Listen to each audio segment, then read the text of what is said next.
There is value in learning how to be creative with your resources. There is value in learning how to be creative with your resources.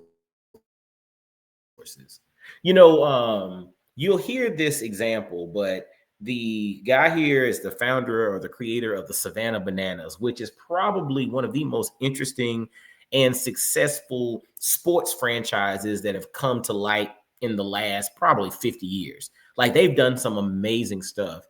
But one of the things that he talks about is that, in business, everybody prioritizes growth. Everybody wants to grow fast, grow large, grow fast, grow large. But the reality is, how controlled is that growth, right? If you think about some businesses struggle not because they don't have customers or not because they're not growing, but because maybe they're not in the position to effectively handle rapid growth, right? More is better when more is better. Sometimes more is not better. Sometimes it's good to start small and learn how to build with minimal resources, because then you have an understanding culturally, you have an understanding from the standpoint of infrastructure, what you're working with. And then when growth happens, you can manage it well.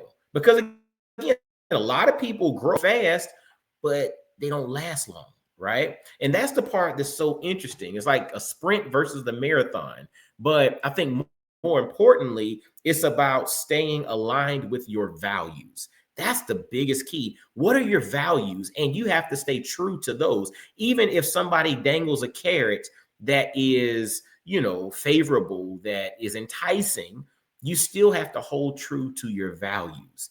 That's the part. And listening to the guy who created the Savannah Bananas, man, he talks a lot about that, and we'll break it down a little bit on the back end. So take a listen to this. Well, we've learned how to do this from just doing one city at a time. When we went to Mobile, Alabama, we didn't know what the cost was going to be to go to the city, but we knew if we sold enough tickets, we'd be okay. Most people, they're like, well, you can get bigger or faster.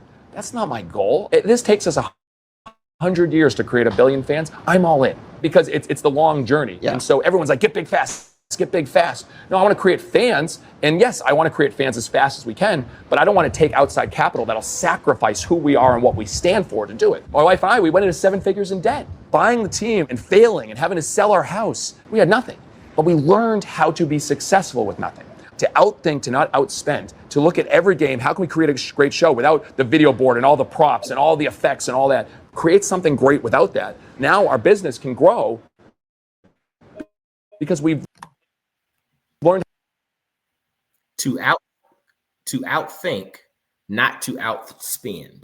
See, it's fascinating because in life, most people assume that if you throw more money at something, it's going to be successful, right?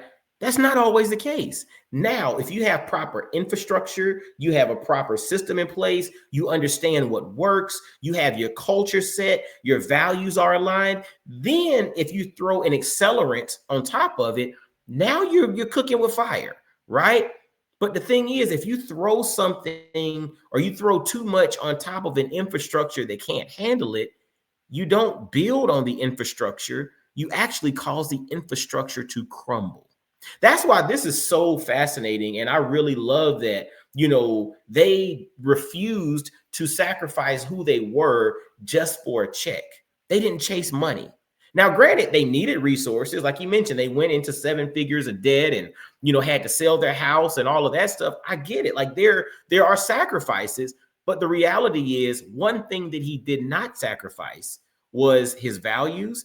And one thing he did not sacrifice was the culture that they were cultivating, that they were building. And that's of extreme importance. Getting tongue-tied. That's of extreme importance. And the reality is, lots of people are willing to sell out if the price is right. We hear the statement all the time, everything has a price. Everything has a price. I beg to differ. Everything doesn't have a price.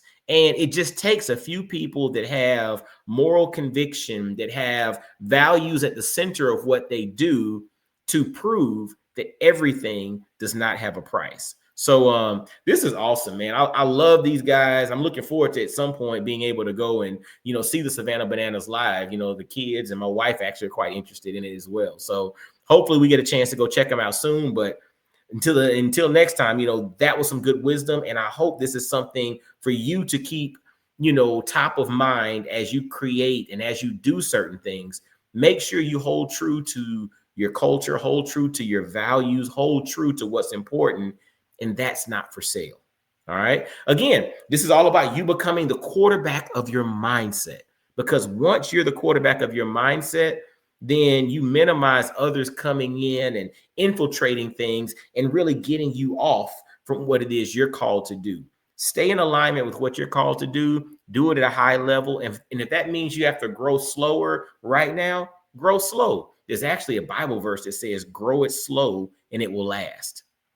That's biblical. That's in Proverbs. I don't know the specific Proverbs, but it's in there. You know, build it slow and it will last. Build it slow and it will last. So, you know, I guess it's all about how you approach it. But this is really cool. Anyway, y'all, as always, subscribe, share this thing, leave some comments, and y'all be blessed, well, and wise. And I'll holler at you. Peace.